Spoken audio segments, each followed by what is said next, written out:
कहानी ईश्वर और उनकी परीक्षा। बहुत पहले, जब ब्रह्मांड का कोई अस्तित्व नहीं था, तब केवल परब्रह्म थे। एक दिन परब्रह्म ने सोचा, मैं अनंत हूँ, पर मेरी शक्ति तब तक अधूरी है जब तक मैं उसे किसी और के साथ साझा न करूं। इस विचार के साथ उन्होंने सृष्टि की रचना की।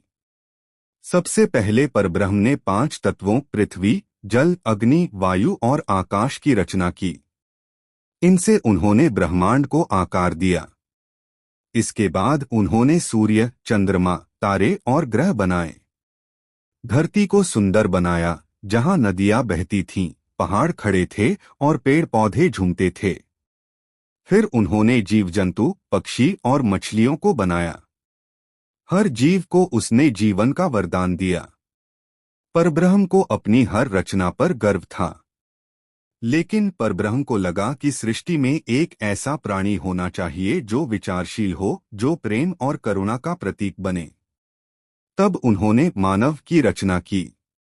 मानव को बनाते समय उन्होंने अपनी शक्ति और गुणों का अंश उसे दिया। उन्होंने कहा, तुम मेरे अंश हो। तुम्हारे पास सोचने, समझने और कार्य करने की शक्ति है। लेकिन तुम्हें हमेशा याद रखना कि यह शक्ति केवल सृष्टि की भलाई के लिए है।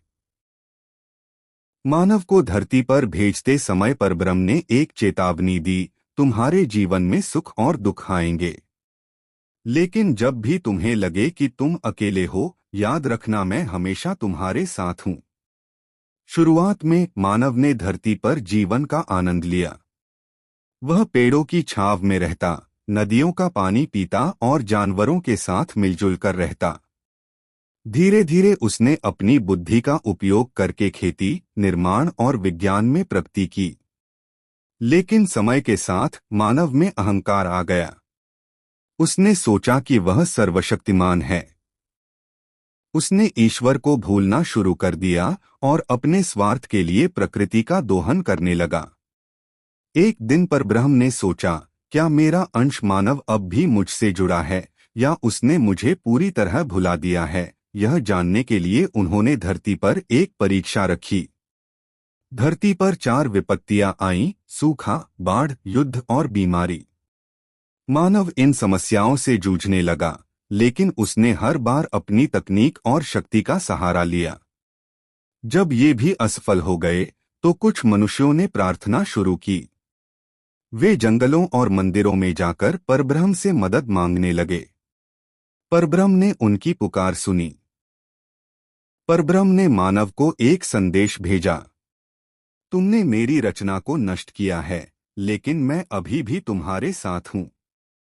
तुम्हें इस बात को समझना होगा कि तुम्हारी सच्ची शक्ति केवल प्रेम, एकता और सच्चाई में है। यदि तुम अपने स्वार्थ को छोड़कर दूसरों की मदद करोगे, तो यह संकट समाप्त हो जाएगा। मानव ने इस संदेश को गंभीरता से लिया। उसने युद्ध को रोककर शांति स्थापित की, बीमारों का इलाज किया और प्रकृति की रक्षा का संकल्प लिया। धीरे धीरे विपत्तियां समाप्त हो गईं। मानव ने परब्रह्म की शक्ति और करुणा को फिर से पहचाना। उस दिन से मानव ने सृष्टि को सहेजने और एक दूसरे की मदद करने का वचन लिया। यह कहानी हमें सिखाती है कि ईश्वर हमारे भीतर और हमारे चारों ओर हैं। उनका मार्गदर्शन पाने के लिए हमें सच्चाई, प्रेम और करुणा का पालन करना होगा।